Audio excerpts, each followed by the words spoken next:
ഈ high rice അപ്പാർട്ട്മെൻറ്റിൽ താമസിക്കുന്ന സമയത്ത് നമ്മുടെ ഡസ്റ്റ് അലർജി കൂടുമോ അല്ലെങ്കിൽ കുറയുമോ? നമ്മുടെ ഈ ഫ്ലോർ കൂടുന്ന സമയത്ത് ഡസ്റ്റ് അങ്ങോട്ടേക്ക് എത്തുന്നത് കുറയും, അതുകൊണ്ട് തന്നെ നമ്മുടെ അലർജി കുറയും.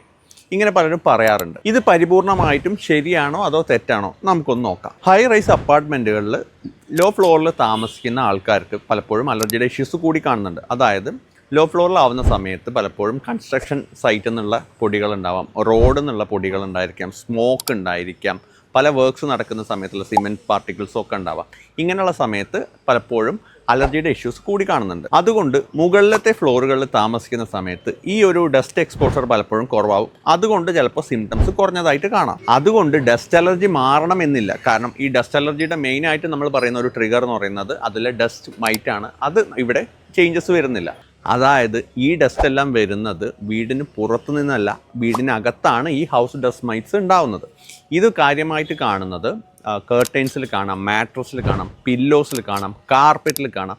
ഇവയിൽ നിന്നാണ് ഏറ്റവും എക്സ്പോഷർ ഉണ്ടാക്കുന്നത്. അതുകൊണ്ട് തന്നെ ലോ ഫ്ലോറിൽ താമസിച്ചാലും 20th ഫ്ലോറിൽ താമസിച്ച് കഴിഞ്ഞാലും ഹൗസ് ഡസ്റ്റ് മൈറ്റ്സ് വീട്ടിലുണ്ടെങ്കിൽ നിങ്ങളുടെ അലർജി മാറില്ല.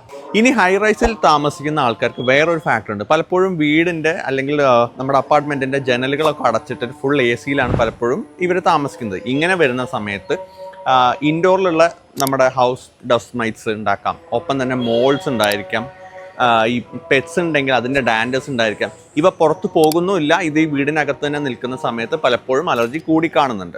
അതുകൊണ്ട് ഏത് ഫ്ലോർ നമ്പറാണ് ഏറ്റവും ബെസ്റ്റ് എന്നുള്ളതിനൊരു ചോദ്യമൊന്നുമില്ല. കാരണം പലപ്പോഴും എന്താണ് നിങ്ങളുടെ അലർജിയെ ട്രിഗർ ചെയ്യുന്നത് എന്നുള്ളതാണ് ഫാക്ടർ. റോഡ് ഡസ്റ്റ് അല്ലെങ്കിൽ ഔട്ട്ഡോർ പൊല്യൂഷൻ ഉള്ള സ്ഥലങ്ങളിൽ നിങ്ങൾക്ക് താഴത്തെ ഫ്ലോറിൽ താമസിക്കുമ്പോൾ സിംറ്റംസ് കൂടാം, മേലേക്ക് പോകുന്ന സമയത്ത് സിംറ്റംസ് കുറയാം. പക്ഷേ ഹൗസ് ഡസ്റ്റ് മൈറ്റ് ആണ് നിങ്ങളുടെ പ്രശ്നമെങ്കിൽ നിങ്ങൾ 20th ഫ്ലോർ അല്ല 22nd ഫ്ലോറിൽ പോയി കഴിഞ്ഞാലും നിങ്ങളുടെ ഇഷ്യൂസ് കണ്ടിന്യൂസ് ആയിട്ട് നിൽക്കും. അതുകൊണ്ട് ഫ്ലോർ മാറ്റുന്നതിന് മുമ്പ് എന്താണ് നിങ്ങളുടെ ട്രിഗർ എന്ന് കണ്ടുപിടിക്കുകയും കറക്റ്റ് ആയിട്ടുള്ള ചികിത്സ എടുക്കുകയും ചെയ്യാൻ ശ്രദ്ധിക്കുക. ഹൈ റൈസ് അപ്പാർട്ട്മെന്റിലേക്ക് മാറിയതിനു ശേഷം നിങ്ങളുടെ അലർജി കൂടുകയാണോ കുറയുകയാണോ ചെയ്തത് താഴത്തൊന്ന് കമന്റ് ചെയ്യുക. അപ്പാർട്ട്മെന്റ് മാറാൻ നിൽക്കുന്ന നിങ്ങളുടെ ഡസ്റ്റ് അലർജി ഉള്ള ഫ്രണ്ടിന് വേണ്ടിയിട്ട് ഈ വീഡിയോ ഒന്ന് ഷെയർ ചെയ്യുക.